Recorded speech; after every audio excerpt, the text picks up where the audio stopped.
Thyroxine को chief metabolic hormone कहते हैं। Thyroxine is considered as chief metabolic hormone, यानी मेटाबॉलिज्म को रेगुलेट करने वाला ये सबसे इंपॉर्टेंट हार्मोन है। बॉडी का जितना भी सेल है या किसी भी ऑर्गन का सेल है, सबका फंक्शन रेगुलेट होता है थायरॉक्सिन से। तो जाहिर सी बात है, पूरे शरीर के ऑर्गन फंक्शंस को ये रेगुलेट करता है। तो it maintains the BMR, basal metabolic rate.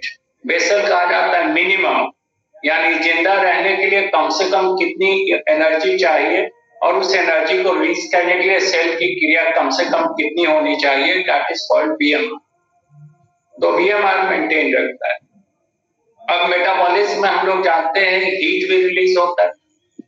जितना ज्यादा मेटाबॉलिक एक्टिविटीज होगा, हीट ज्यादा रिलीज होगा, शरीर गर्म होगा। तो thyroxine has calorigenic effect. Calorigenic यानी हीट प्रोड्यूसिंग इफेक्ट। तो it maintains the body temperature. Thyroxine हम लोगों के बॉडी टेम्परेचर को मेंटेन करता है। इसलिए अगर हाइपोथायरॉयडिज्म हो जाता है तो ज्यादा ठंड लगती है, और हाइपरथायरॉयडिज्म हो जाता है तो ज्यादा गर्मी लगती है। तो it maintains the body temperature, calorigenic effect है। Then thyroxine is responsible for maintaining the QRS complex. QRS complex heart जब हम लोग पढ़ेंगे तो हार्ट बीट में हम लोग पढ़ेंगे डीपोलराइजेशन वेव्स रिकॉर्ड होता है। The depolarization waves are recorded in the heart. P wave at the SN node, Q wave at AV node, R wave at bundle of His, S wave at Purkinje fiber, and T wave in the ventricular muscle. Actually, T wave is related to the repolarization, यानी diastole, और depolarization यानी systole, उसमें important role है QRS। ventricular systole के लिए important है QRS wave, Q at AV node, R wave at bundle of His, S wave at Purkinje fiber. It is called QRS complex. Medical college में पढ़िएगा, 2 chapter होगा इसमें, P wave और दूसरा QRS wave। तो QRS wave is responsible for ventricular systole, which is the most important part of the heartbeat. Heartbeat का सबसे important part होता है QRS wave, ventricular systole, and it is maintained by this thyroxine. Thyroxine उसको maintain करता है। तो अगर hypothyroidism हो जाएगा तो इट विल कॉज ब्रैडिकार्डिया, यानी rate of heart beat decrease करेगा। टैकीकार्डिया होगा जब हाइपर एक्टिविटी होगा थायराइड का। Now it is also responsible for the generation of beta wave in our brain. हम लोग जब ब्रेन पढ़ते हैं तो ब्रेन के फिजियोलॉजी में पढ़ेंगे, ब्रेन में 4 वेव जनरेट होता है, alpha, beta, theta and delta waves. Alpha, beta and theta and delta waves, these are the 4 depolarization waves generated in our brain, and these are recorded by the instrument called electroencephalograph, EEG, and recording is called electroencephalogram. Now this beta wave is responsible for intelligence, memory, reasoning, etc. It is the fastest wave. Beta wave जो होता है fastest wave होता है, and it is responsible for reasoning, memory, intelligence and etc. तो beta wave is maintained by thyroxine. Beta wave को maintain करता है ये thyroxine. अगर थायरॉक्सिन की कमी हो जाएगी तो ब्रेन वेव में बीटा वेव की डिफिशियंसी होगी, पर्सन विल बिकम डल, उसका इंटेलिजेंस, मेमोरी, रीजनिंग घटेगा। और अगर ज्यादा सिक्रीशन होगा थायरॉक्सिन का तो nervous system hyper nervous sensitivity हो जाएगा, यानी नर्वस सिस्टम और ब्रेन हाइपर एक्टिव हो जाएगा। तो ये तो उसका है ब्रेन वेव्स के लिए। Then it is also responsible, it also helps in the growth and development of the body. It is synergistic to growth hormone. Body के डेवलपमेंट में, बॉडी के टिश्यूज के डेवलपमेंट में ये ग्रोथ हार्मोन का synergistic है, because it is responsible for providing energy which is required for the growth and development of all the body and all the organ systems of the body. तो अगर growth hormone release भी होगा और thyroxine कम होगा तो body का growth proper नहीं होगा. Then it is also helpful in myeloid hemopoiesis, यानी formation of blood in the bone marrow. Then thyroxine also helps in the development and growth and development of the gonads and as well as in gametogenesis. यानी hypothyroidism में sterility भी हो सकता है. तो क्या क्या फंक्शन है, बहुत ध्यान से इसको समझ लीजिए. Thyroxine maintains the BMR, basal metabolic rate, जिससे एनर्जी मिलेगा बॉडी को. बॉडी के सभी सेल्स की क्रिया को मेंटेन करता है. Second, it has calorigenic effect, यानी heat producing effect, body temperature को मेंटेन करता है. थर्ड, तीसरा जो इंपॉर्टेंट काम है, it maintains the rate of heart beat, QRS complex को मेंटेन करता है. Fourth, it is responsible for generation of beta wave, fastest wave in our brain, responsible for intelligence, memory, reasoning, etc. Then fifth, it also maintains the blood pressure, it regulates the blood pressure, blood pressure regulation में role है. Then synergistic to growth hormone in the growth and development of organs and organ system.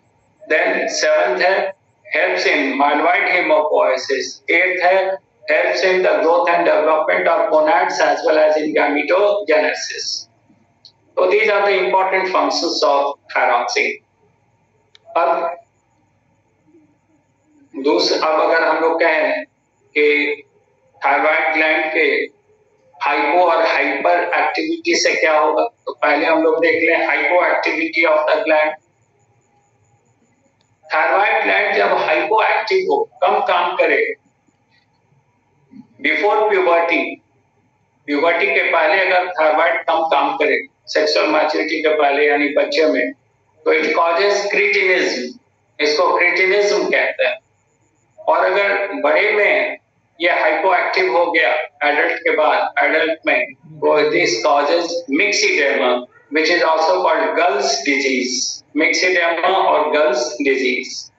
तो पहले cretinism देखें. Hyposecretion of thyroxine, hyposecretion of thyroxine before puberty causes cretinism, यानी cretinism होता है children में, छोटे बच्चे, चिल्ड्रन में बिफोर प्यूबर्टी. अब इंपॉर्टेंट सिम्टम क्या है, इस पर ध्यान देना है. cretinism में the person will be dwarf, person dwarf होगा, जैसे पिट्यूटरी ड्वार्फ होता है, 3-3.5 फीट का होगा, 4 फीट मैक्सिमम होगा, तो ड्वार्फ होगा. ड्वार्फ इसलिए हो रहा है कि उसके ग्रोथ और डेवलपमेंट के लिए जो एनर्जी चाहिए था वो नहीं मिल रहा, तो ऑर्गन और ऑर्गन सिस्टम उतना डेवलप नहीं हो पा रहा है, तो हाइट भी कम है. लेकिन ग्रोथ हार्मोन का सिक्रीशन तो नॉर्मल है, तो इसलिए लॉन्ग बोन की लंबाई बढ़ेगी, लॉन्ग बोन की लंबाई बढ़ेगी, लेकिन हाइट नहीं बढ़ेगा. तो अब आप समझिए कि हाइट नहीं बढ़ा और हाथ पैर की हड्डी बढ़ रही है, तो सीधा नहीं रहेगा, बेंड कर जाएगा, मुड़ जाएगा, ऐसे हाथ पैर ऐसे मुड़ा होगा, पैर भी मुड़ा होगा ऐसे. तो बेंडेड लिम्ब यानी हाथ पैर मुड़ जाएगा. बोन की लंबाई बढ़ रही है, जैसे हम लोगों ने कहा था कि ग्रोथ उसमें hyper secretion of GH after puberty में कहा था कि हंचबैक या काइफोसिस, ये वर्टिकल कॉलम की लंबाई बढ़ रही थी तो बेंड कर गया था. वैसे ही यहाँ पे ग्रोथ हार्मोन रिलीज हो रहा है, तो लॉन्ग बोन्स की लंबाई बढ़ेगी हाथ पैर की हड्डी का, तो बोन सीधा नहीं रह के मुड़ जाएगा, तो बेंडेड लिम्स.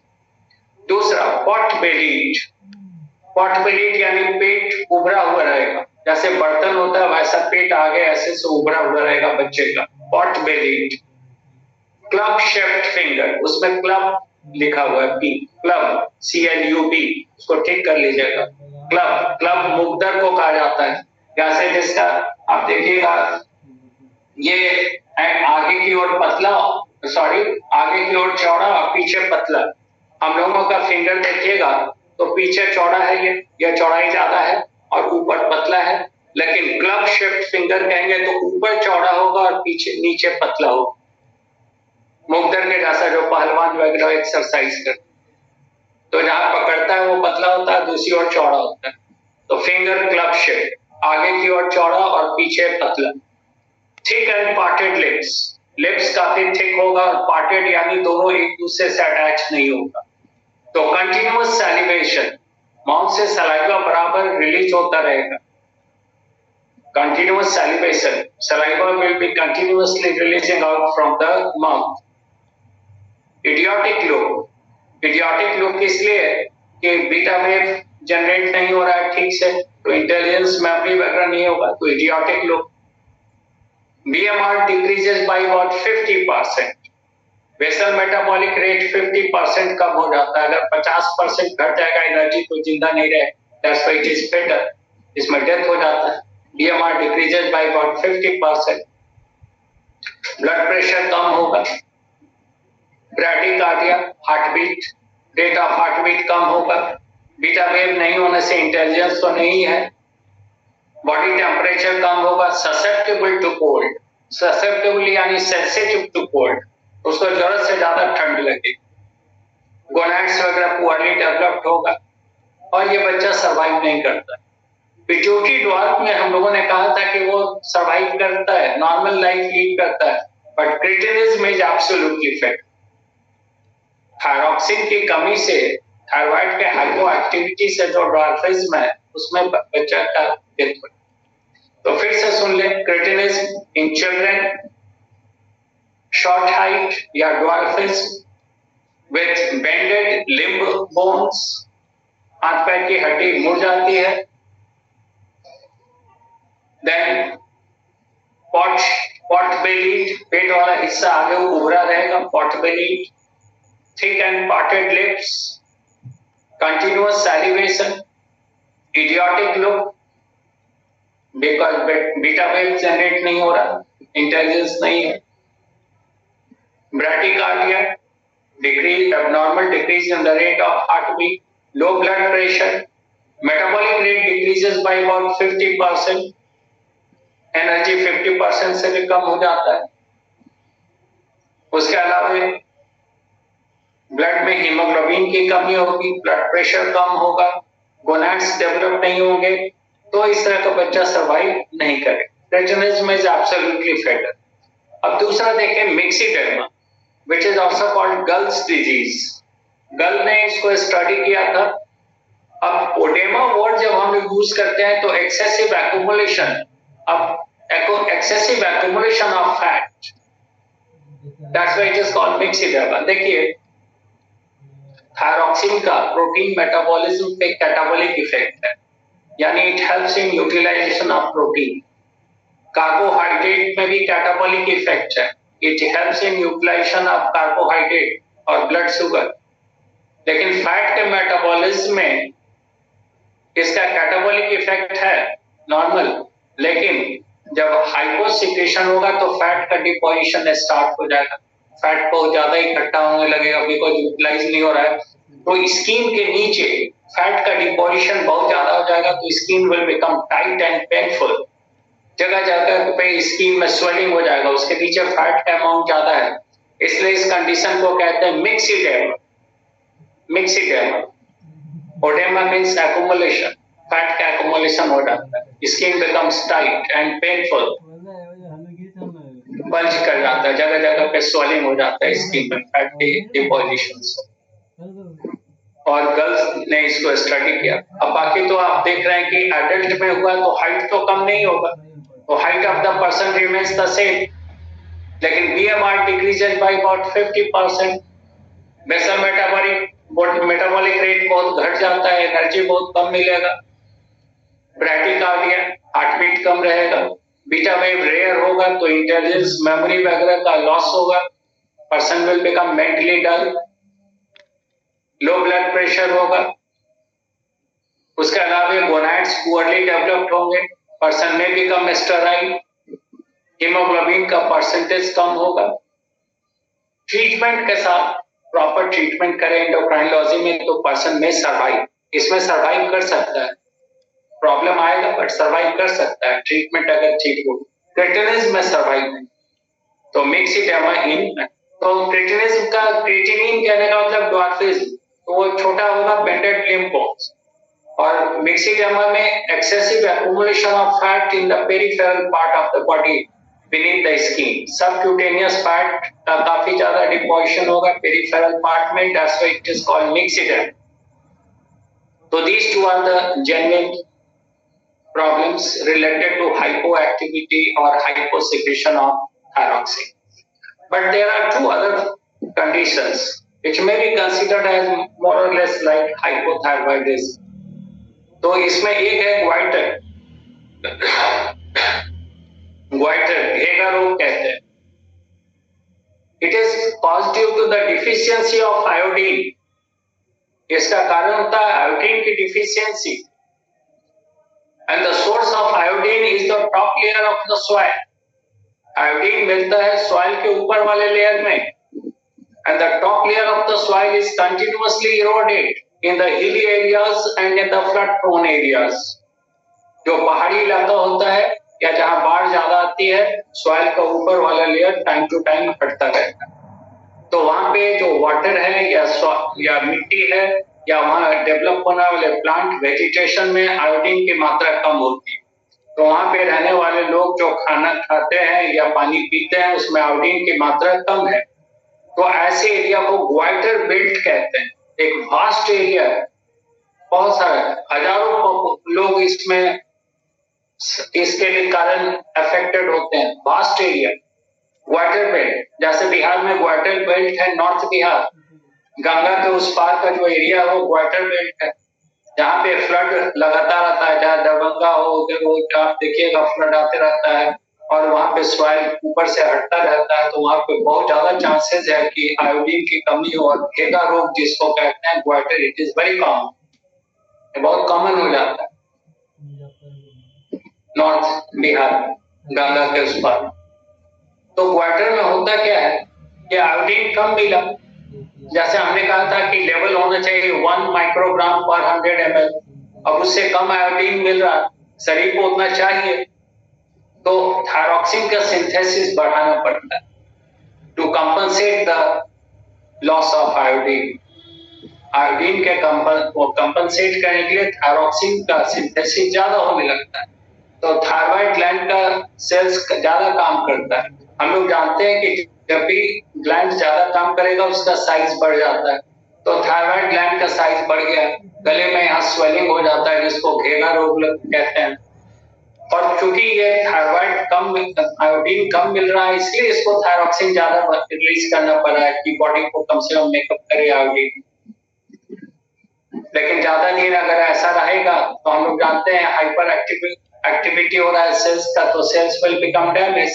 अगर इसका ट्रीटमेंट नहीं हो तो सेल डैमेज हो जाएगा, तो परमानेंट हाइपोथायरॉयडिज्म हो जाएगा, यानी मिक्सिडेमा या क्रेटिनिज्म के जैसे। तो उससे बचने के लिए जरूरी है कि घेगा रोग के पेशेंट को आयोडीन दिया जाए। बेस्ट सोर्स है जो टेबल सॉल्ट लेते हैं उसमें आयोडीन है, या आयोडीन का टैबलेट भी दिया जाता है, डॉक्टर उसका ट्रीटमेंट करेंगे, जितना भी रिक्वायर्ड डोज है आयोडीन दिया जाए। तो ये ग्वाइटर है। और एक और प्रॉब्लम है and that is called exophthalmia. Exophthalmia which is also called Graves disease, और इसका एक तीसरा नाम है बेस्डोज डिजीज। एक्सोथैल्मिया और ग्रेव्स डिजीज और बेस्डोज डिजीज। अब एक्सो मतलब होता है बाहर, थैल्मिया आई बॉल के, तो सबसे इंपॉर्टेंट सिम्टम है कि eyeball becomes larger and protruded. Eyeball बड़ा लगेगा और बाहर निकला हुआ होगा, जैसे कि लगेगा कि कोई पर्सन घूर के देख रहा है, इंटेंशनली कोई बैड इंटेंशन से देख रहा है, बट वो एक्चुअली प्रॉब्लम है, बेचारे का आई बॉल बड़ा लग रहा है, बाहर निकला हुआ है, इसलिए वो पेशेंट है एक्सोथैल्मिया का, which is also called Graves' disease or Bestows disease, hyperactivity of thyroid follicle। होगा क्या इसका, कैसे होता है? इसमें दो चीज है, आप कहीं भी नहीं पढ़िएगा, लेकिन हम आपको बताते हैं और हमने असाइनमेंट में भी दिया है आपको, अदरवाइज फिर मेडिकल में ही पढ़िएगा, इतना नहीं सुनिए। दो फैक्टर है which are responsible for causing exophthalmia. There are two factors. पहला है EPS. First factor is EPS. आपके असाइनमेंट में है EPS. फुल फॉर्म है exophthalmos producing substance. Exophthalmos producing substance, and it is released from hyperactive thyroid follicle. Sorry, it is released from hyperactive thyrotrope. Thyrotrope जो pituitary का cell है जो release करता है TSH. अगर थायरोट्रॉप बहुत ज्यादा एक्टिविटी परफॉर्म कर रहा है तो TSH बहुत ज्यादा रिलीज करेगा और उसके साथ ये फैक्टर रिलीज करेगा which is called EPS. तो EPS is released along with the greater amount of ACTH from hyperactive corticotrope. ACTH का ज्यादा अमाउंट और उसके साथ EPS. EPS का काम है it increases the half life of the thyroxine. Thyroxine का हाफ लाइफ होता है 9 to 14 डेज. ये उसको बढ़ा देता है, यानी जो थायरॉक्सिन रिलीज हो रहा है उसका डिस्ट्रक्शन डिलेड हो जाता है, वो लंबे समय तक ब्लड में रह सकता है, जल्दी नष्ट नहीं होता है, उसका हाफ लाइफ बढ़ा दिया है EPS. और दूसरा फैक्टर है let's LATS,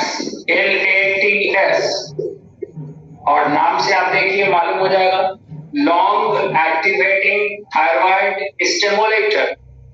long activating thyroid stimulator नाम से मालूम हो गया कि इसका काम है थायराइड ग्लैंड को ज्यादा समय तक स्टिमुलेट करना.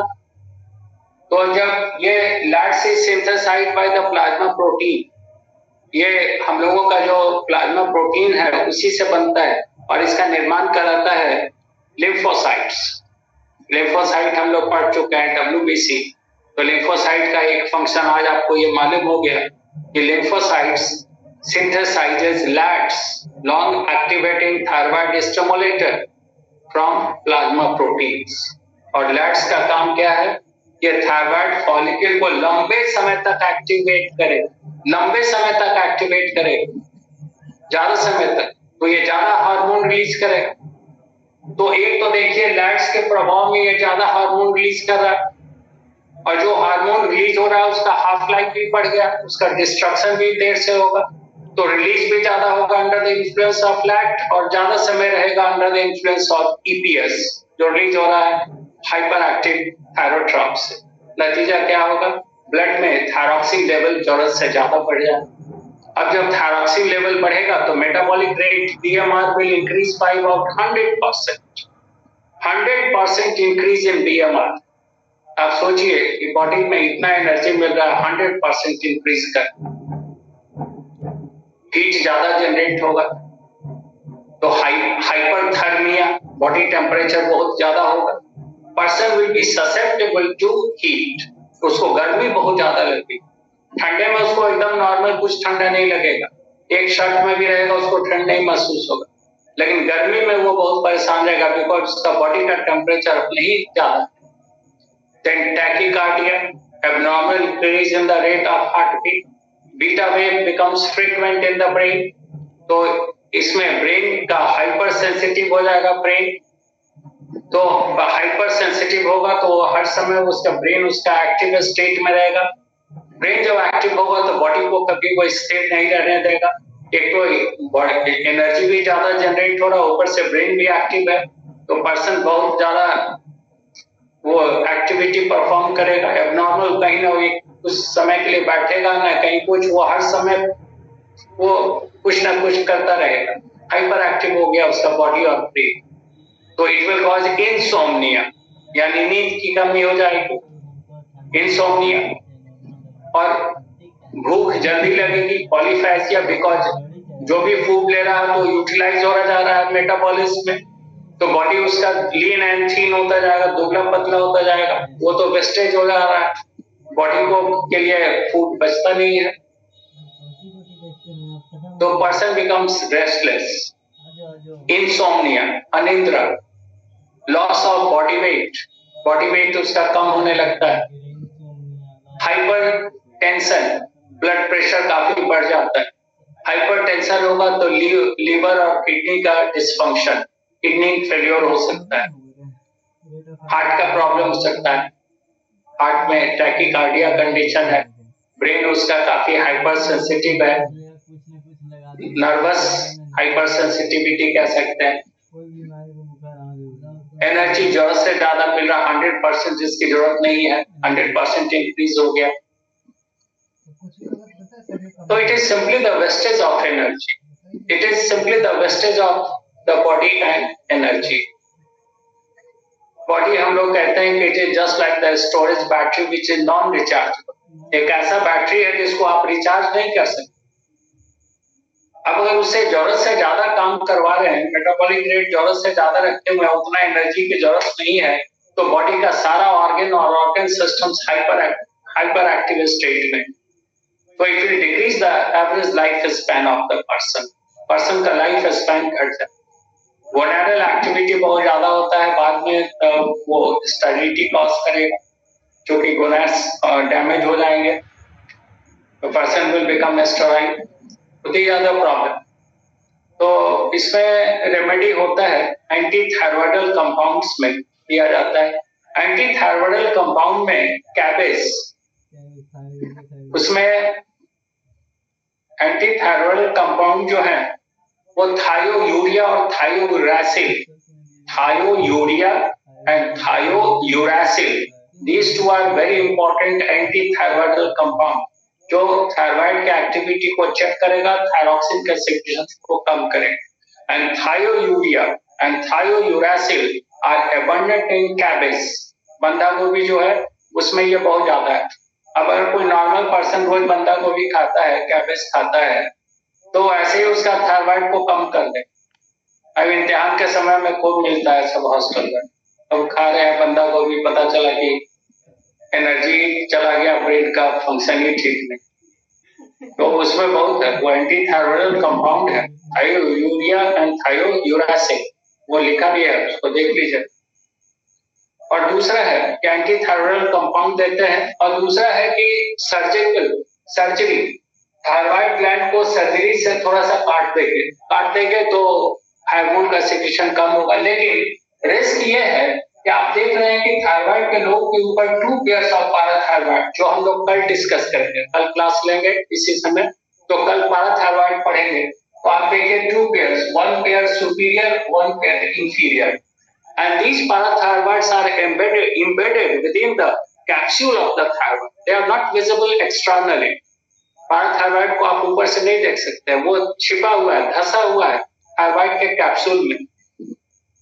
तो अगर सर्जरी ठीक से नहीं हुआ तो पैराथायराइड कट जाएगा, और फिर देखते हैं कि लंबा चक्कर आ जाएगा, टिटैनिक, व्हिच इज एब्सोल्युटली फेटल। तो कल हम लोग बात करेंगे न्यूरोमस्कुलर इरिटेबिलिटी, तो लंबा चक्कर है, तो लेकिन सर्जरी होता है एंटी थायराइडल कंपाउंड का इस्तेमाल, ये जरूरी है। अगर नहीं करेंगे तो पर्सन का ऑर्गन और ऑर्गन सिस्टम पे मतलब डैमेज हो रहा है, जिसकी जरूरत नहीं है, जो एनर्जी नहीं चाहिए, जरूरत से ज्यादा उसको मिल रहा है। तो ये हो गया थायरॉक्सिन। अब 2 मिनट लगेगा। टीसीटी, द टीसीटी हार्मोन यानी thyrocalcitonin hormone is released from parafollicular cells, ये रिलीज करेगा। It was first of all studied by Kopp and Pott, Kopp and Pott, ये 2 अलग अलग एंडोक्राइनोलॉजिस्ट थे, दोनों ने मिलकर टीसीटी का पहली बार स्टडी किया, थायरोकैल्सिटोनिन का। It is also protein hormone and molecular weight is 3600। इसका मॉलिक्यूलर वेट नहीं लिखा तो लिख लीजिएगा 3600। टीसीटी का प्रोटीन हार्मोन है, कॉप एंड पॉट ने यूज। और कब रिलीज होता है? तो इसका फीडबैक है ब्लड कैल्शियम लेवल से, ब्लड कैल्शियम लेवल। समझिए व्हेनेवर बता दिए थे, the blood calcium level increases, यानी hypercalcaemia, blood calcium level और calcaemia is 9 to 14 milligram per 100 ml, 9 to 14 milligram per 100 ml, that is the blood calcium level.